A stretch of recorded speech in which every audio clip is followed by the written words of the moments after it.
From MTN News, this is Montana This Morning. Good Monday morning. It's 5:30. Welcome to Montana This Morning. I'm Victoria Hill. Thank you so much for starting your day with us. And good morning to Miller here to get us all caught up on what we can expect this week weather-wise. Okay, well, tomorrow we're going to be warmer than normal. Tomorrow's going to be our hottest day of the week, and then a nice little cold front comes through and cools us right back down. So something to look forward to. Unfortunately, we don't have a lot of rain in the forecast, but we'll tell you more about that in just a bit. Live shot of the mothership in the background there. A nice start here in Billings where it's 57 at the airport. Humidity at 57%. Winds out of the southwest at about 9 miles an hour. Around the region or the area, Livingston, we're sitting at 44. We've got 41 in Gardner. Down in Cali at 52. Over in Colstrip, we clock in at 54. Ingramar, we're sitting at 56 down. And let's see, who haven't I mentioned in a while? How about Clark? You're sitting at about 52 right now. Highs today, 80s and 90s. Yeah, we got some 90s today, especially off to our east, where we actually in the southeast corner of Montana could see some severe weather. We'll tell you about that here in just a second. Today's high will go 88 here in Billings, about 6 degrees above the norm, with lots of sunshine to get us there, but not our hottest day. We'll do that tomorrow before we cool right back down. All right, a little bit of heat, a little bit of cool down. I guess makes for a good balance. Yeah, up and down, a little roller coaster. Yeah, ride there. typical Montana Typical weather. Montana. I'm learning that quickly. Yeah. All right, Miller. Well, thank you so much. I'll get back to the news. Our top story this morning, the deadline for the withdrawal of U.S. troops from Afghanistan is now less than 48 hours away. The White House says more than 120,000 people have been evacuated. But as operations begin to wind down, the threat of violence is increasing. CBS's Bradley Blackburn has the latest, including the emotional return home of the bodies of 13 troops killed during last week's Kabul airport attack. Smoke loomed over a Kabul neighborhood after U.S. anti-missile defenses intercepted as many as 5 rockets aimed at Kabul's airport, a U.S. official told Reuters. Sunday, the Taliban tightened security around the airport perimeter, manning checkpoints, and a U.S. drone strike took out this vehicle. There were reports of an initial explosion, then a larger secondary explosion, possibly indicating it was a fully loaded car bomb. Officials are still trying to determine who in the car may have been killed. They're also looking into reports of civilian casualties. But evacuation flights continue as the deadline for U.S. withdrawal nears. Officials say Americans who are left will be able to get out. We have the capacity to have 300 Americans, which is roughly the number we think are remaining, come to the airport and get on planes in the time that is remaining. The president's handling of the withdrawal was sharply criticized by Republicans on Sunday news programs. He wanted to end the war in Afghanistan and make sure we didn't have to deal with it in the future. He's done the exact opposite. With the time left, the focus now turns to getting American troops out safely as the threats in Afghanistan only grow. In Dover, Delaware, the president and first lady attended the solemn arrival of the remains of 13 troops killed in last week's airport attack. The president met privately with military families and stood with them for the dignified transfer of remains. Bradley Blackburn, CBS News. The State Department says the Taliban has promised to allow Afghans and American citizens to leave Afghanistan after Tuesday's deadline for withdrawal. In other news now, the pandemic is raging across the U.S. with more than 1,000 people dying from COVID-19 every day. The U.S. is now averaging 156,000 new daily cases, with hospitalizations up 620% in 2 months. However, there are some promising signs of a light at the end of the tunnel. Vaccination rates are going up, and the Biden administration is sticking with its plan to offer booster shots to all Americans starting on September 20th. The CDC is recommending that people get a COVID-19 booster shot 8 months after your second shot. For many people, that's going to fall right in the middle of when they should also receive their flu vaccine. CBS's Megan Schiller has more on what you need to know if you plan on getting the 2 shots. Esperanza Bayer just received a new kidney. She is one of many immunocompromised people now eligible for a COVID-19 booster shot. I was in dialysis close to 3-4 years, something like that. How are you feeling now in comparison to? Oh, it's wonderful. The CDC announced we'll need booster shots for better protection. But for many, that third shot will come around flu season. When the COVID vaccines first came out, we said no other vaccines within 2 weeks of a COVID vaccine. Until a few months ago, scientists didn't want overlap. But Dr. Amy Crawford-Fauché says people can now get their flu shot and COVID booster around the same time. Because we were just rolling this out to lots of people, we really wanted to be pure in knowing that if you had a reaction, it was due to the COVID vaccine and not from something else. People in line for the booster shot didn't seem to mind that another shot is in their not so distant future. I would get the flu shot. I get it every year. So I did that booster too. I get all my boosters, all my shots all the time. Infectious disease specialist Dr. Graham Snyder warns against skipping the flu shot, saying we will not likely see a repeat winter with low flu cases. We were working from home or doing school from home. We were limiting the number of contacts that we had, and we were all masking. Now, obviously, that has changed and will probably remain changed going into this winter. That's why doctors say schedule both shots in whatever order works best for your schedule. Megan Schiller, CBS News, Pittsburgh. Researchers are already discussing a combo shot that would cover both the coronavirus and the flu, but doctors say it's too early to say when that would be developed. Meanwhile, people are slowing down on their spending. Economists say rising prices are to blame. In the past 12 months, prices on goods have risen more than 4%. It is well above the Fed's annual inflation target of 2%, but the Fed maintains the jump is only temporary.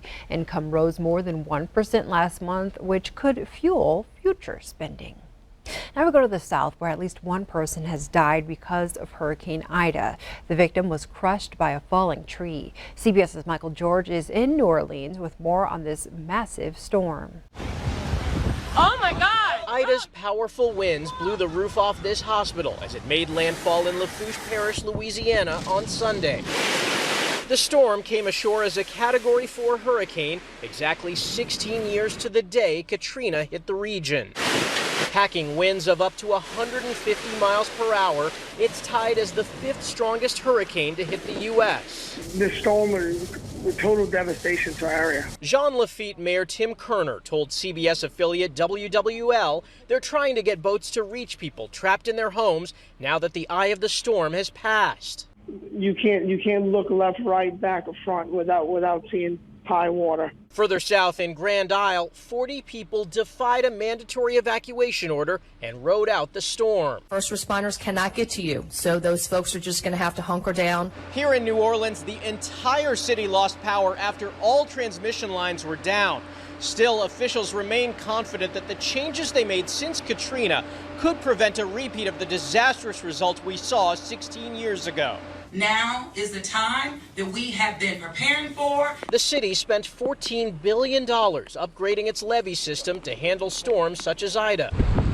The National Hurricane Center says Ida will continue producing heavy rainfall today throughout the southeast. Right around that center area, some areas 10 to 20 inches of rain. President Biden approved emergency declarations for Louisiana and Mississippi. Michael George, CBS News, New Orleans. An area power company says it is possible some customers in Louisiana will be without power for up to 3 weeks. And take a look at this. We're getting a better look at Ida's size before it made landfall. This is a view from the International Space Station. The picture was taken over the weekend when the hurricane was still a Category 3 storm. NASA astronaut Megan McArthur shared this picture on social media and said she was thinking of everyone in harm's way. Well, Montana voters made it clear they support legalized marijuana, but police expect some challenges when using the product is officially allowed on January 1st. MTN's Joe Valley takes a look at how both law enforcement and scientists are preparing. At the state crime lab in Missoula, high-tech machines like this one screen blood for a specific classification of drugs, pinpoint what the drug is, if it's meth or opioids or marijuana, and then another one measures the level of that drug in a blood sample.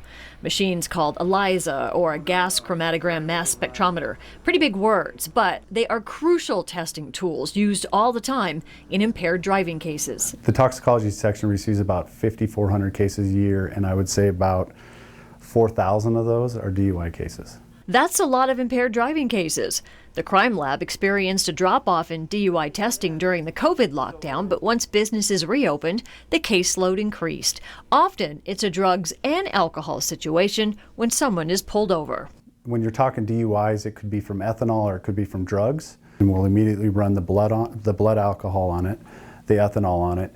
And if anything below, we've set a mark at 0.1, so anything 0.1 or below automatically triggers a drug test as well. Come January, recreational marijuana will be legal for sale in this state.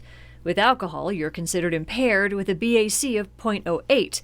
It is different for marijuana. There is a per se for marijuana as well, and it's 5 nanograms per milliliter. So that's the amount that you can have for you're legally over. The crime lab in Missoula says marijuana, meth, and alcohol are the things most often popping up on a DUI drug test. It currently has 8 full-time toxicologists, but recently asked the legislature for 4 more scientists over the course of the next 2 fiscal years. This in preparation for an anticipated demand for testing. Nearby Washington State legalized recreational marijuana in 2015, so I called the Washington State Patrol to ask what impact did that have out on the roadways. They told me they don't differentiate between the kinds of drugs involved in impaired driving, but anecdotally, the officer told me they did see an increase in impaired driving once marijuana became legal. Highway Patrol spokesman Sergeant Jane Nelson also says they anticipate they'll have more impaired driving arrests once marijuana becomes legal. However, troopers are already trained to identify what might be impairing a driver, be it alcohol, drugs, legal or illegal, or anything else that may cause somebody to get pulled over. We have what they call the A-RIDE training, which is the Advanced Roadside Impairment Detection. And really what that is looking at is beyond the basic maneuvers that we see for alcohol impairment. Now there's different things that we look at for impairment with illegal or prescription drugs. We don't want to forget about that. And so we have all of our troopers across the state, most all of them are trained at that level, and then we're increasing every year more drug recognition experts. So these are troopers that have had even more training in really the examination of individuals to determine whether they're intoxicated. However it pans out come January 1st, law enforcement and the scientists, well, they're ready to adjust to an ever-changing landscape out on Montana's roads. We're starting to see other drugs creep in, and those are things that we have to prepare for. It's an epidemic that we all need to do our part to help cure. And I was in Spokane, Washington recently. I did hear several public service announcements regarding marijuana use, explaining how edibles work and how this generation's marijuana might be different from what some remember from years ago. The tagline was, "Drive high, get a DUI." It's all part of an awareness campaign that is no doubt coming to Montana in just a few months. In Missoula, Jill Valley, MTN News. Thank you very much, Jill. Also making headlines this morning, North Korea could again be working to develop a nuclear weapon. There are several reports of activity at one of the country's reactors. The International Atomic Energy Agency says there is evidence of the release of cooling water, which is consistent with the operation of the reactor. The Atomic Energy Committee has not had access to any locations in North Korea since being kicked out in 2009. It relies on satellite imagery to investigate the country. The agency said North Korea's nuclear activities continue to be a cause for serious concern.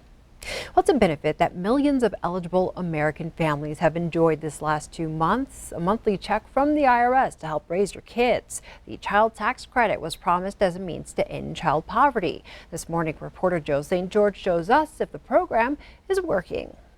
The middle of the month has never felt so good. On each one of these dates, tens of millions of eligible American families received monthly child tax credit payments. Checks will continue to be deposited through the rest of the year on the 15th of the month. And while everybody likes money, a big question for policymakers: have the monthly child tax credit payments decreased poverty? Our estimates show a notable decline in the monthly child poverty rate. Meet Zachary Parolin. He's with Columbia University's Center on Poverty and Social Policy. So initial estimates suggest that most recipients of the first payment of this expanded child tax credit are spending the majority of that $250 to $300 per child on food. How does he know? Well, each month the U.S. Census Bureau sends out what's known as the Household Pulse Survey to about 1 million households nationwide. One of the questions they're asking now is, did you receive the child tax credit? And how are you spending the money? Those questions and others allow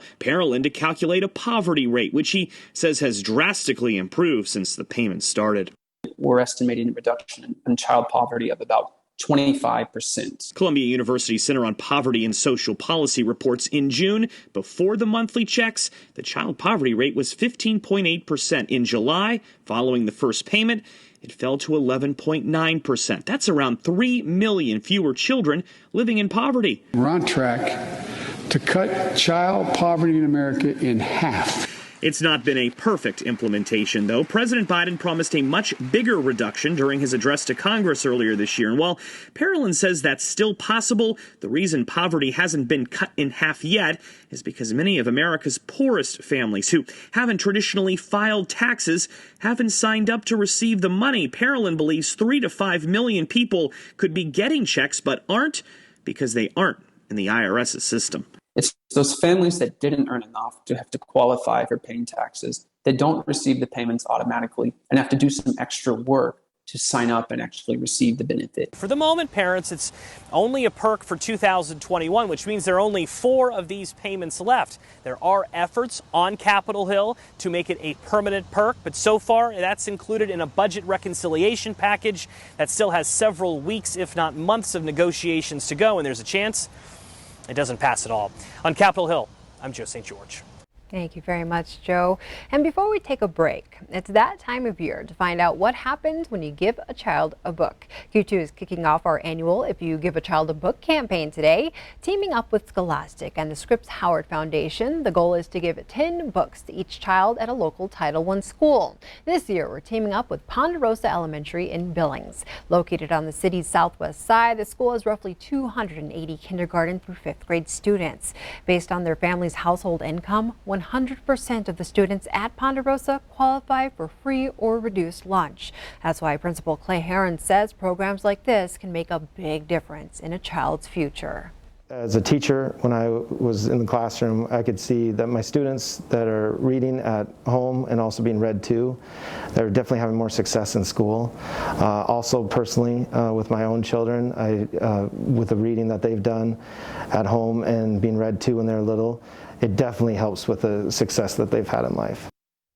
We believe if you give a child a book, you give them a chance. Every $5 donated will give a student a book of their very own to keep and take home. If you would like to make a donation, you can visit ktvq.com/book right now, or you can text Q2 Reads to 345-345. We thank you for your support, and we can't wait to see what happens when you give a child a book.